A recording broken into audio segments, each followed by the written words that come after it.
For over 1,000 years, Constantinople had stood as the heart of an empire.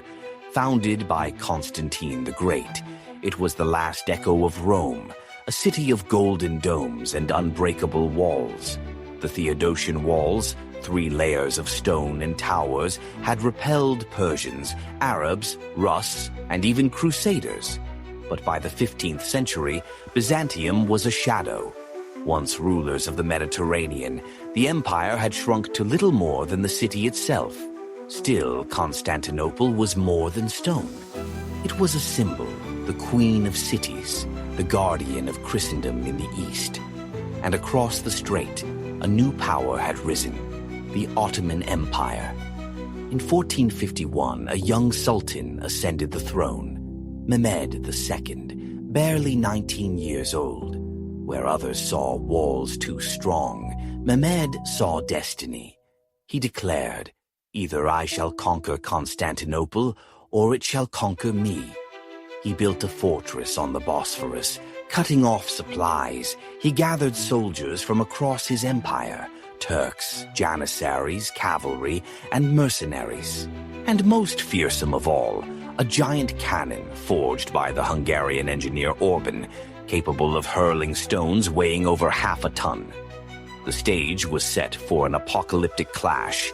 On April 6, 1453, the Ottoman army, nearly 80,000 strong, surrounded Constantinople inside.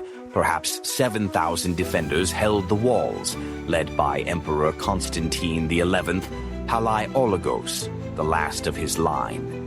Among them were Greeks, Italians, and ordinary citizens willing to die for their city. For weeks, the earth shook with thunder. Orban's cannon roared, blasting the Theodosian walls day after day. Towers crumbled, yet night after night, the defenders rebuilt. Priests led processions along the ramparts, singing hymns as stones rained down. Still, the city endured, but destiny cannot be delayed forever. On the night of May 28th, the citizens filled Hagia Sophia, praying for deliverance. Some claimed they saw visions, angels descending, lights in the sky. Others whispered it was the end foretold.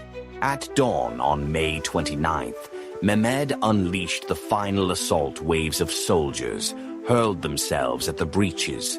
The first were slaughtered, the second broke upon the walls.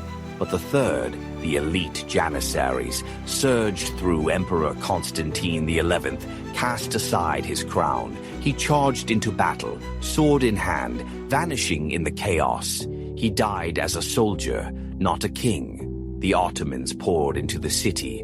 Banners rose above shattered gates. Hagia Sophia fell silent as the cross was lowered, and the crescent-raised Constantinople was no more. The world shuddered. For Christendom, it was the fall of Rome's last fortress. For Islam, it was a triumph, fulfilling the prophecy of the Prophet Muhammad, that Constantinople would one day be conquered. Mehmed II entered the city, not as a destroyer, but as its new ruler. He prayed in Hagia Sophia, now a mosque, and declared Constantinople the new capital of his empire, Istanbul. The fall of Constantinople marked the end of the Middle Ages.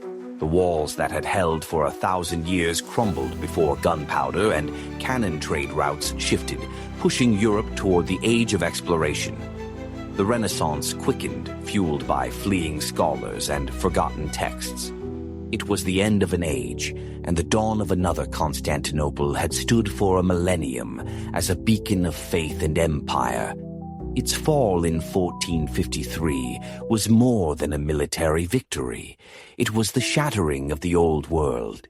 For the Ottomans, it was the birth of an empire that would dominate for centuries. For Europe, it was both tragedy and spark, the beginning of new frontiers. And for history, it was the moment the medieval world breathed its last and the modern world drew its first breath.